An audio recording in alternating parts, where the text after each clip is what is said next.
Sean todos bienvenidos. Es hora de comenzar a ver y escuchar Contracultura.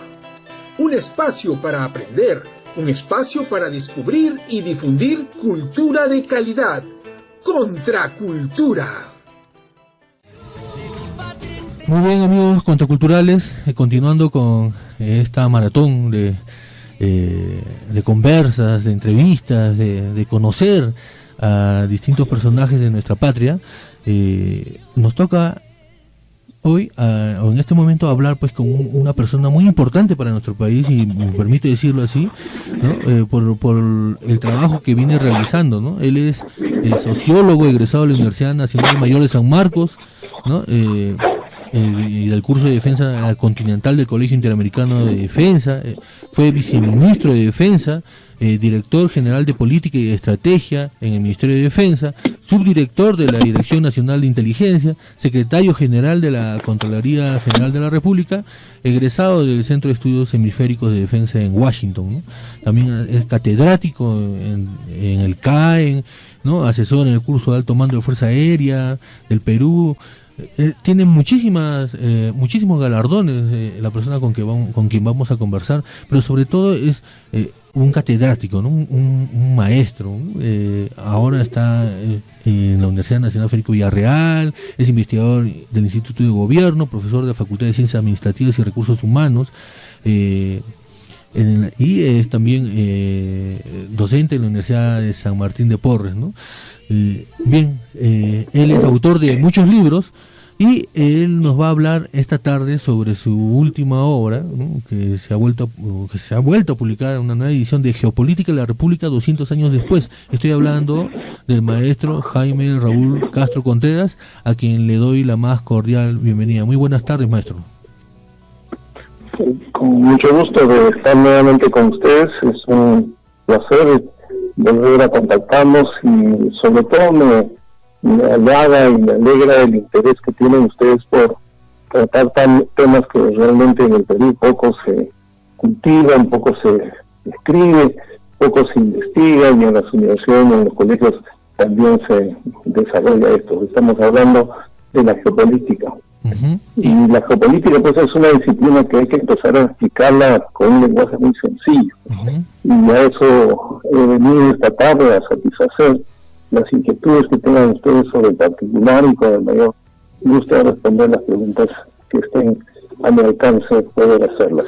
Bien, así que me someto a tu interrogatorio. Muchísimas gracias, maestro Castro. Y para entender para entender mucho los problemas de nuestro país, ¿no? Queremos saber qué es lo que nos enseña la geopolítica, pero en principio, ¿qué es la geopolítica? Bueno, hablemos de dos momentos de la geopolítica. La geopolítica en sus orígenes en 1917, cuando se desarrolla esta en Europa, y plantea y sirve como justificación de establecer una relación entre el espacio geográfico y el poder, entre el espacio geográfico y la política. Y esto que nace así de muy buena, digamos, posición, es un reflejo de lo que históricamente se ha venido produciendo antes en el mundo, pero que no existía la palabra geopolítica. Estamos hablando de Grecia, estamos hablando de Roma, estamos hablando de imperios de la antigüedad que establecieron una conexión entre geopolítica, o sea, el valor que tiene el espacio geográfico, y el ejercicio del poder. Recién en 1917, Rudolf Helen inventa esta palabra geopolítica, que es la unión de dos palabras, de geografía y política, acción de voluntad de los gobernantes. Entonces así nace la geopolítica en 1917. Y en este primer momento, lamentablemente, para el mundo, es apropiada esta teoría por el gobierno nazi o los grupos nazis. Y entonces encuentran una razón y una justificación para inventar el proyecto de dominar el mundo, conquistar el mundo, y se embarcan pues en la guerra, la Segunda Guerra Mundial, que costó 55 millones de muertos, y Europa totalmente destruida, el mundo pues totalmente conmovido, ¿no? Esta geopolítica fue rechazada al término de la guerra. En Estados Unidos, en Europa, se prohibió hablar de geopolítica. se cerraron las academias, se cerraron los cursos, las asignaturas, se cerraron los institutos de investigación porque se consideró que era una ideología, pero estábamos hablando de una teoría satánica, de una teoría que justificaba la guerra para los efectos de conquista. Y así, desde 1945 hacia adelante, se olvidó del tema. Nadie hablaba de geopolítica. Los americanos, que siempre tuvieron interés también en dominar el mundo, inventaron otro concepto. Inventaron el concepto poder nacional. El poder nacional tiene su origen en la definición de Max Weber. Max Weber, cuando habla del poder nacional o del poder como teoría, dice que es la capacidad de la persona para imponer su voluntad al margen del modo como lo haga. Este concepto, cuando se extiende al Estado, cuando se amplía al Estado, adquiere la misma connotación, pero referida ya al Estado como totalidad. Y entonces, el concepto de poder nacional implica la capacidad del Estado para imponer su voluntad por las formas como lo haga. ¿No? Entonces, esto en simple quería decir, por las buenas o por las malas, tú te sometes al dominio mínimo, a las disposiciones que yo como Estado poderoso puedo hacer. Bueno, esto fue desarrollándose a partir de 1945 por Estados Unidos. Ese concepto a la fecha sigue vigente, se sigue trabajando. Pero en 1990 hay un resurgir de la geopolítica.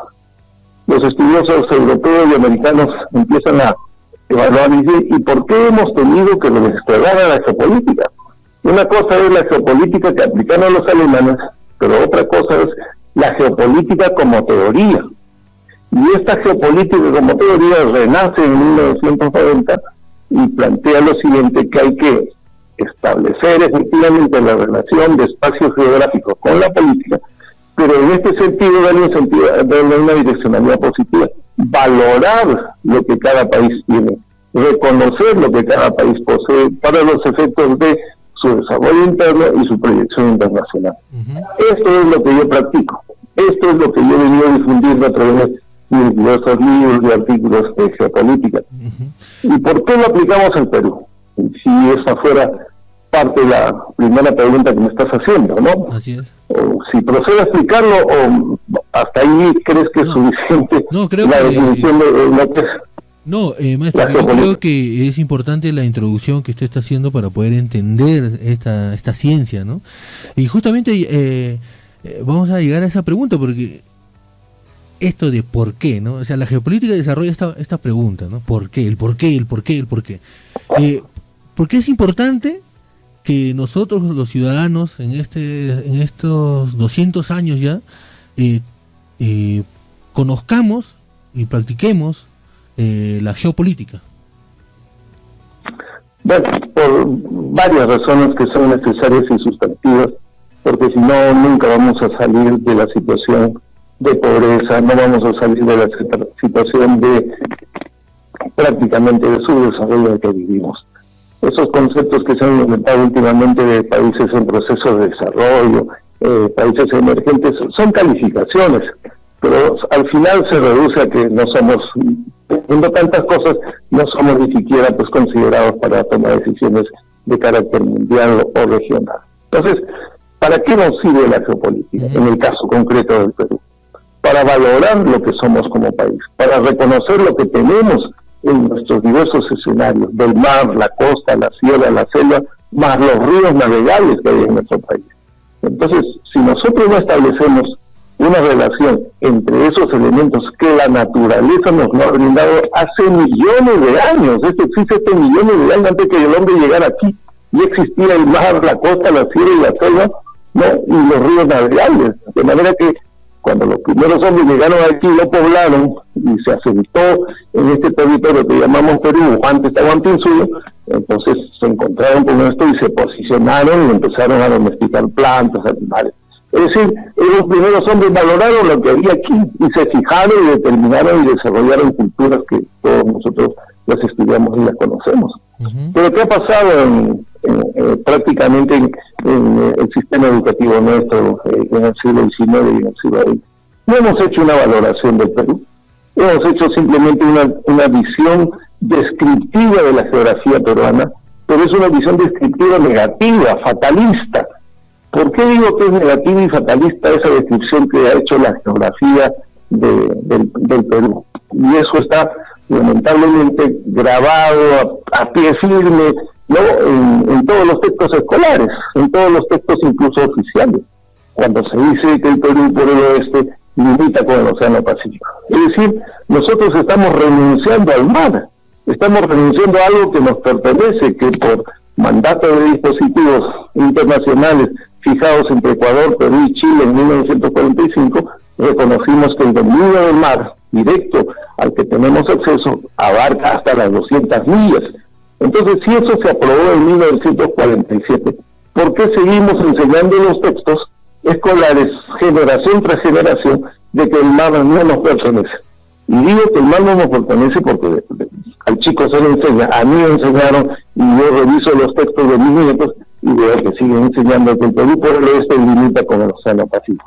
Y así aparecen en los documentos oficiales, en los documentos del INEI, en documentos de la Cancillería, en documentos de toda naturaleza. O sea, no hay una mínima reflexión de que si eso es bueno o es malo. ¿Qué se ha dicho de la costa? Que la costa es un desierto, que no sirve para nada, es inútil. Se dice de la sierra es una cadena de montañas que impide la comunicación y es un obstáculo al desarrollo. Y por último se dice que la selva es una zona de enorme verdor, estamos hablando más del 50% del territorio, y es una zona de enorme verdor, pero inundable. Esa es una descripción de la geografía nacional fatalista, negativa, frustrante. Entonces el niño crece pues convencido de que aquí no hay que razón ni motivo para quedarnos, ni mucho menos para reflexionar qué hacemos.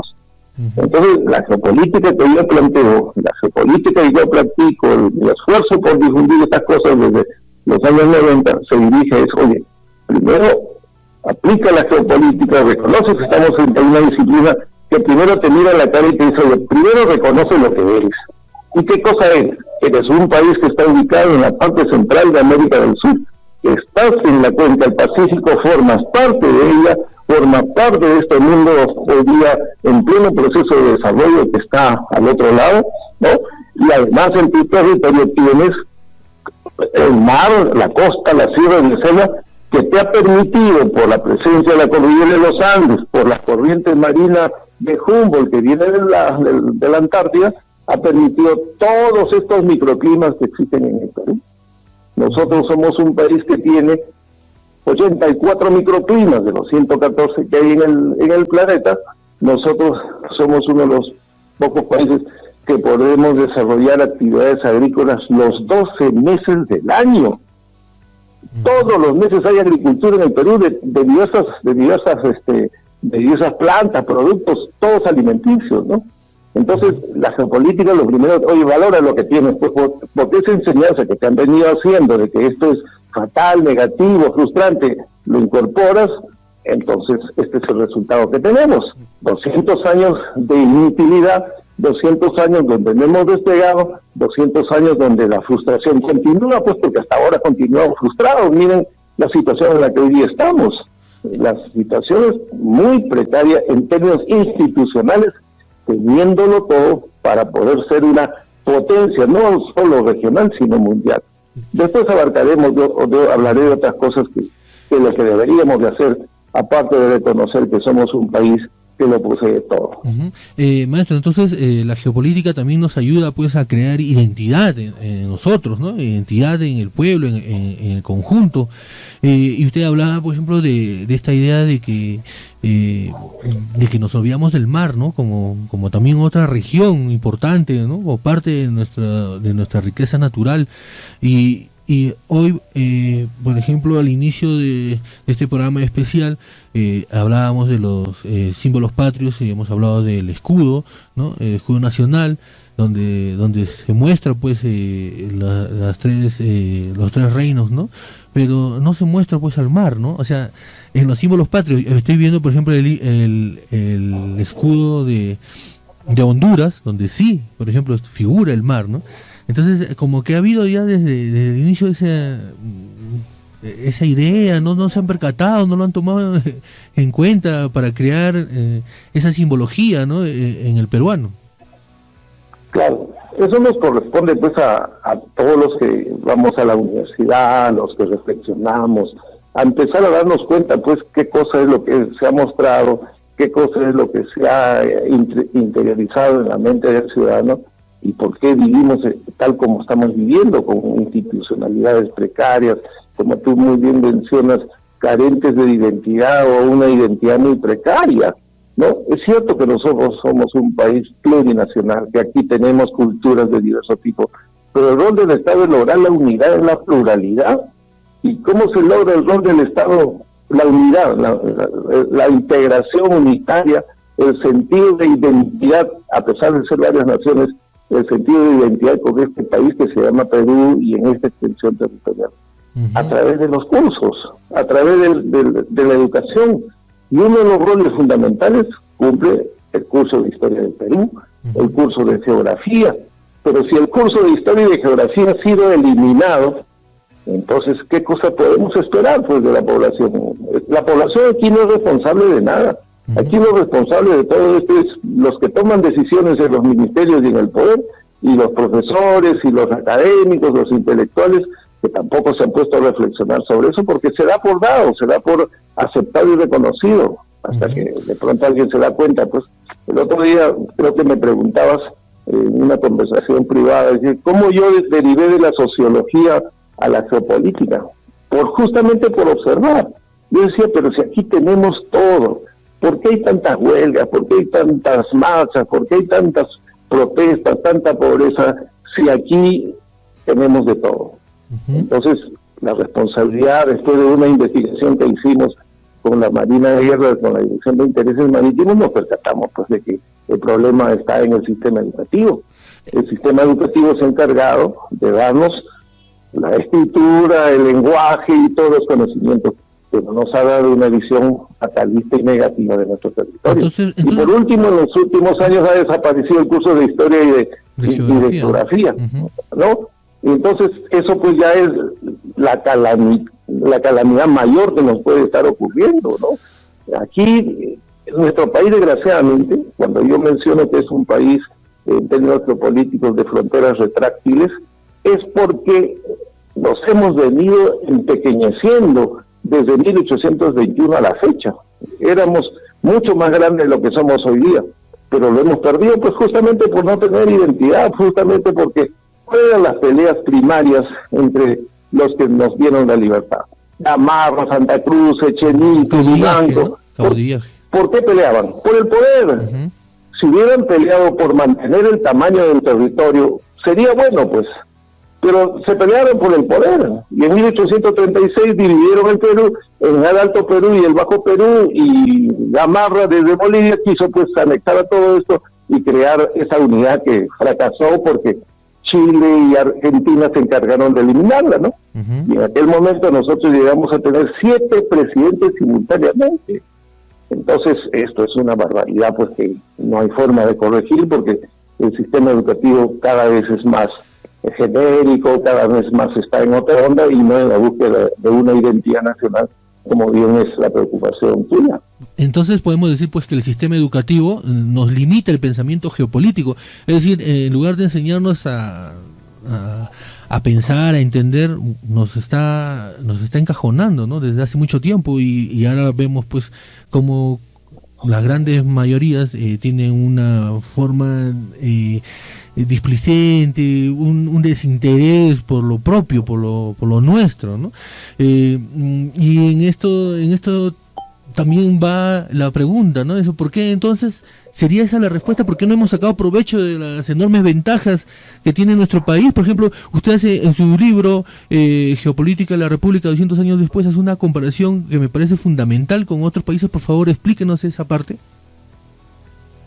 Bueno, justamente como factor de motivación de la importancia que debemos darle a la geopolítica y reconocer todo lo que hay en el Perú, en sus 4 escenarios del mar, la costa, la sierra y la selva, lo asocié a 4 países que están citados en el libro, que son Taiwán, Corea del Sur, Inclusive ahí podemos poner a Japón, ¿no?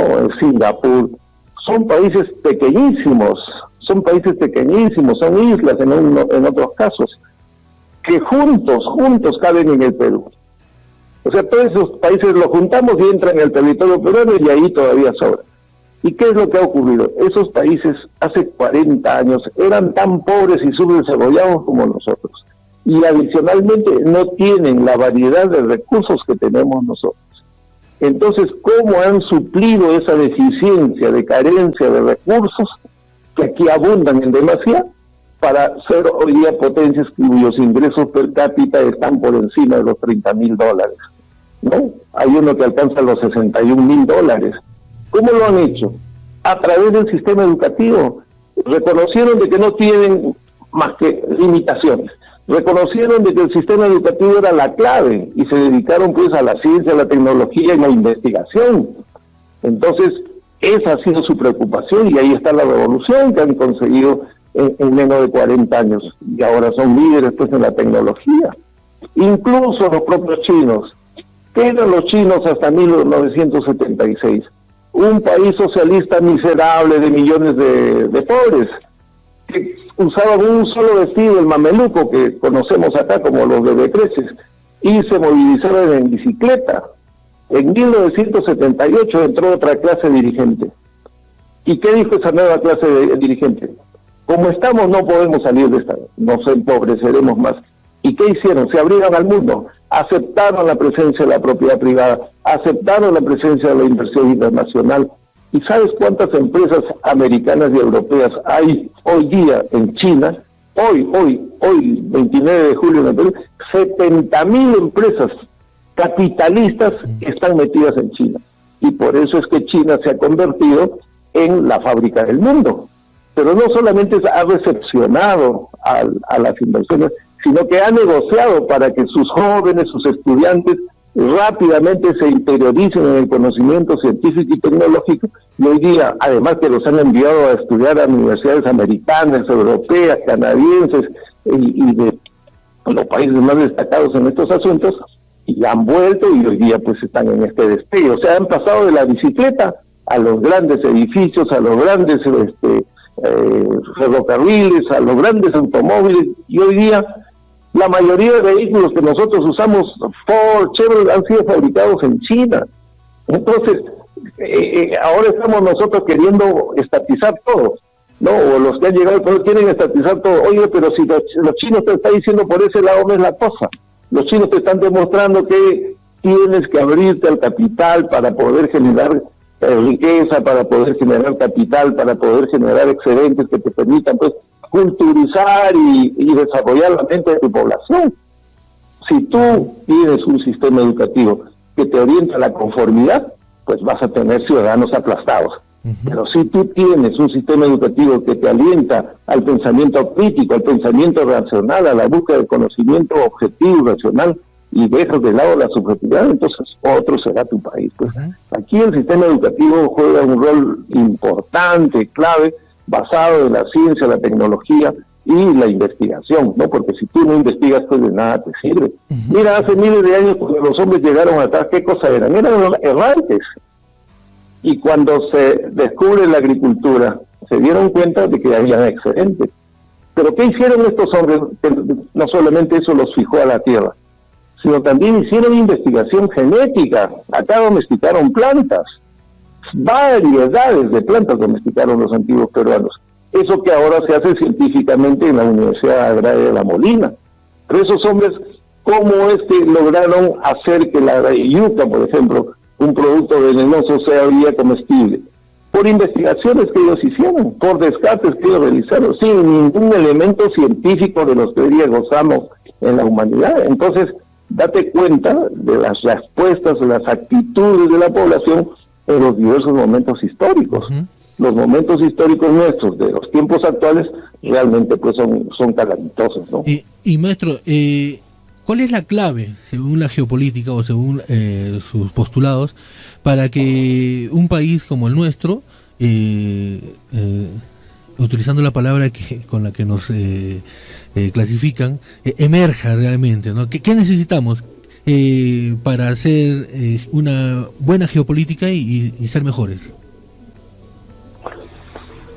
Mira, la clave por un lado está en reconocer que hay disciplinas que tienen que ser incorporadas para que te den la oportunidad de saber identificar lo que tú posees, y lo que ese reconocimiento de saber lo que tú posees, lo que tú tienes, te permita, a través de tu intelecto, a través de tu imaginación, a través de la innovación que te enseñan a cultivar y practicar, hacer cosas, ¿no? Entonces, esta situación, ¿por dónde viene? Por el sistema educativo. El sistema educativo es la herramienta. El sistema educativo es todo aquello que nos va a permitir entrar a eso. El pensamiento crítico, el pensamiento no conformista. Si tú eres conformista, pues das por aceptado todo. Pero si tú eres un hombre de pensamiento crítico, ¿por qué la planta crece? ¿Por qué el sol amanece? ¿Por qué anochece? El hombre busca explicaciones.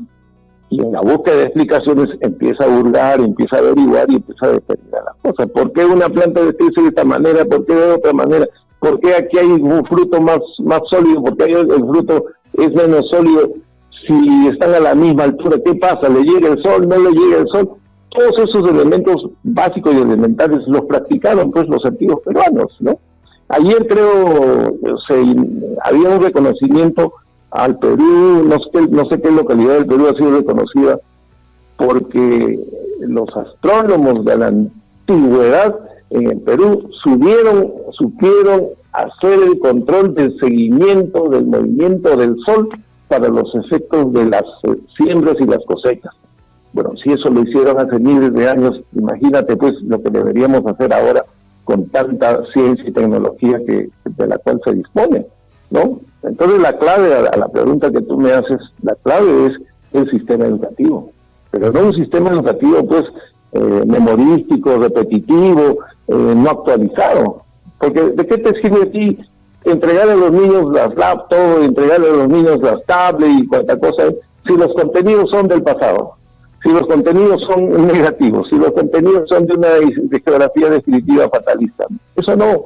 Aquí la gran revolución que se tiene que dar es en los contenidos. ¿Qué es lo que tú quieres tener en los próximos 20 años? ¿Qué tipo de país quieres ser en los próximos 20 años? Bueno, dirígete a través de un sistema educativo hacia ese futuro. Constrúyelo, elabóralo, prepáralo. Pero a su vez también tienes que preparar la mentalidad de esa clase dirigente. La clase dirigente nuestra pues es totalmente pusilánime en lo que estamos nosotros viendo, ¿no? Claro, entonces podemos decir nosotros que pues nuestros líderes no conocen la respuesta a estas cuestiones, ¿no? Y eso también pasa porque la geopolítica hasta la fecha no es considerada en el currículo educativo peruano, maestro. Claro, no es considerado, pues, mira, cuando yo publiqué el primer libro en el año 94, al año siguiente hubo un concurso del Ministerio de Educación y yo presenté mi libro.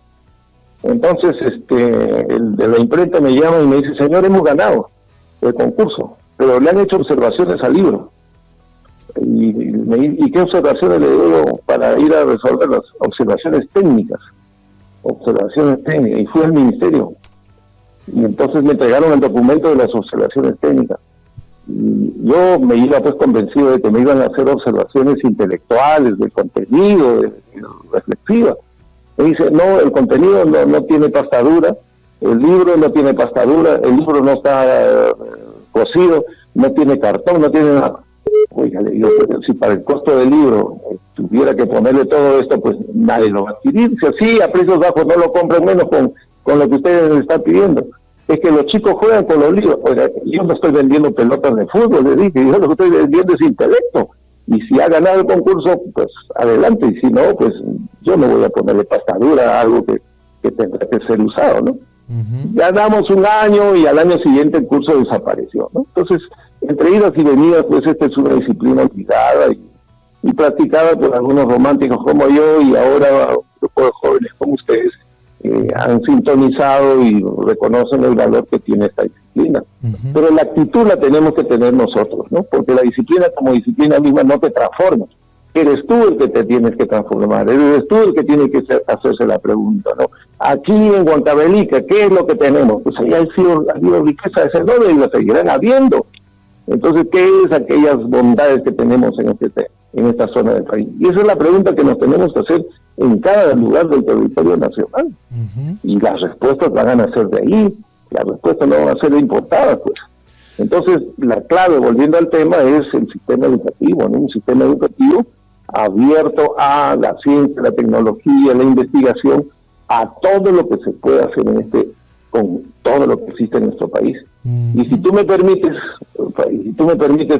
porque creo que me voy a adelantar a algo que me dijiste que me ibas a preguntar, ¿cómo hacer para poder participar en lo que yo he llamado, o en lo que yo he identificado, una aplicación de las potencialidades que hay en nuestro país, en la cuarta revolución industrial?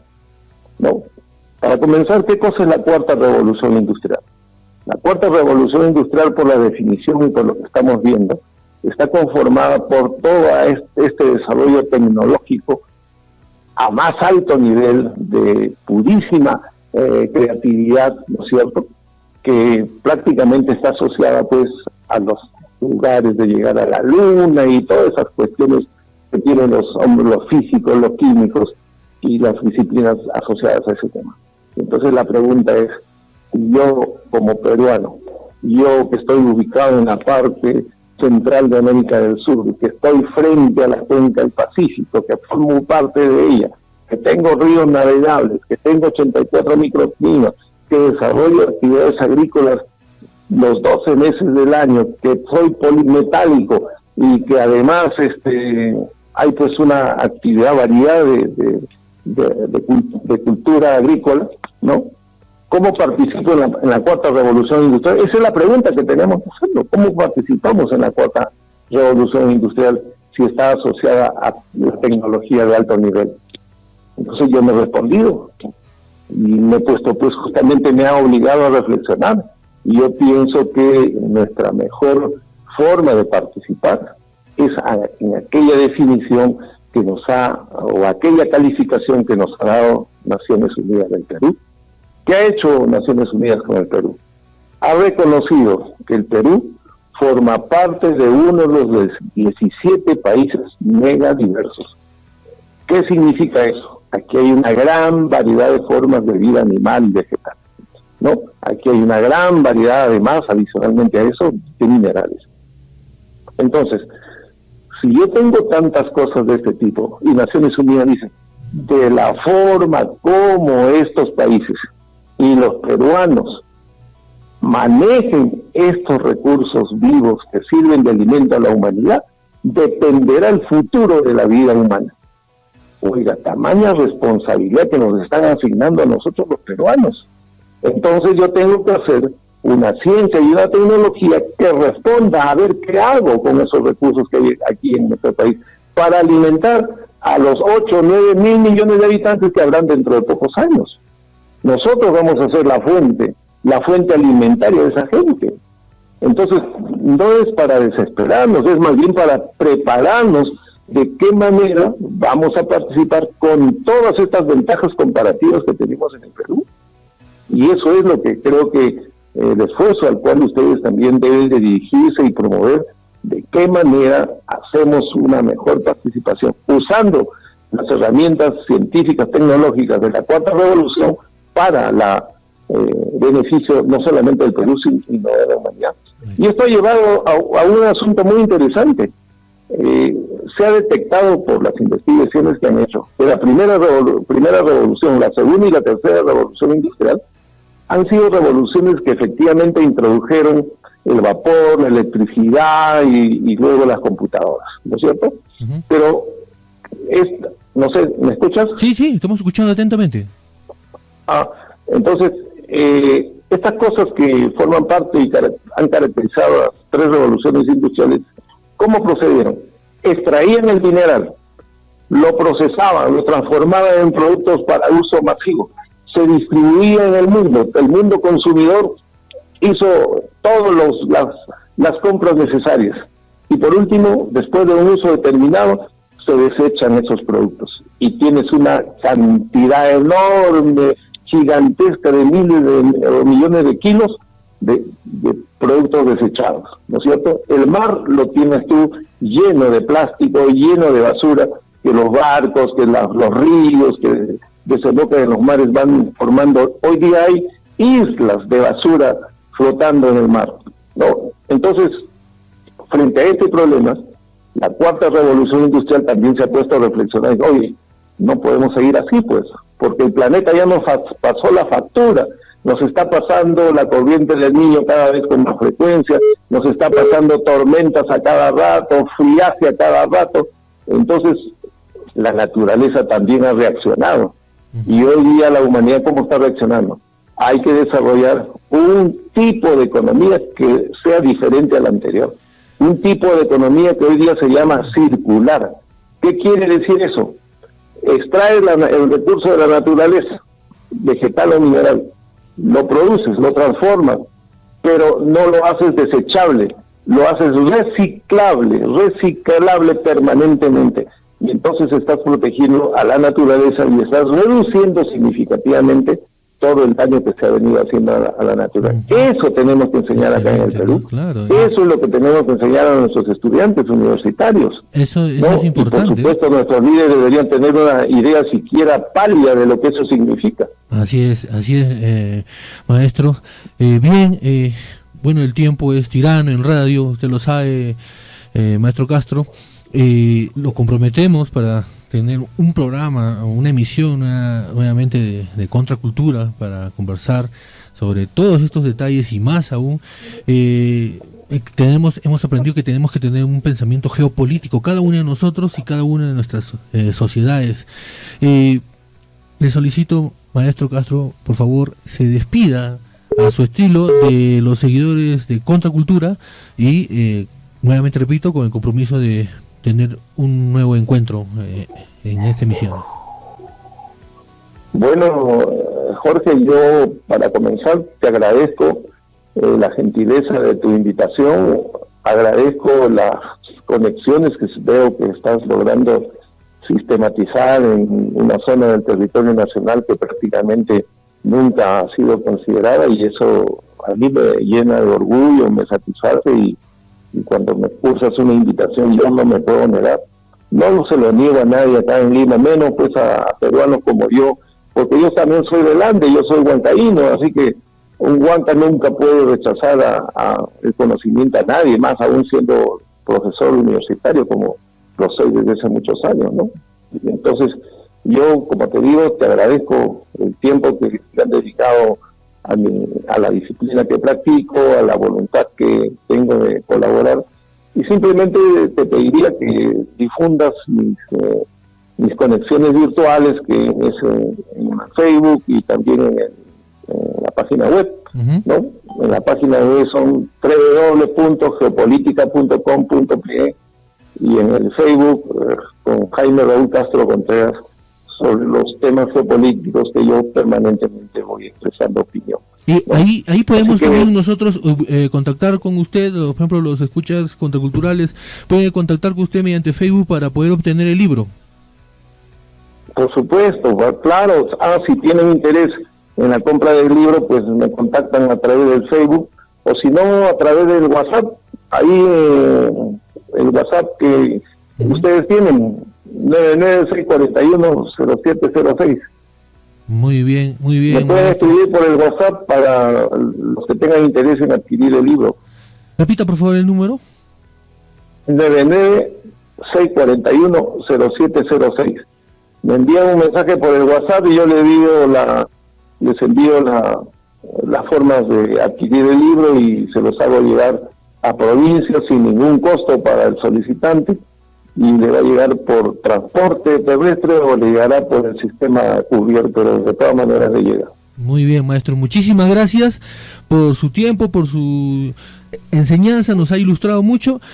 Cuídese bastante y estamos en contacto.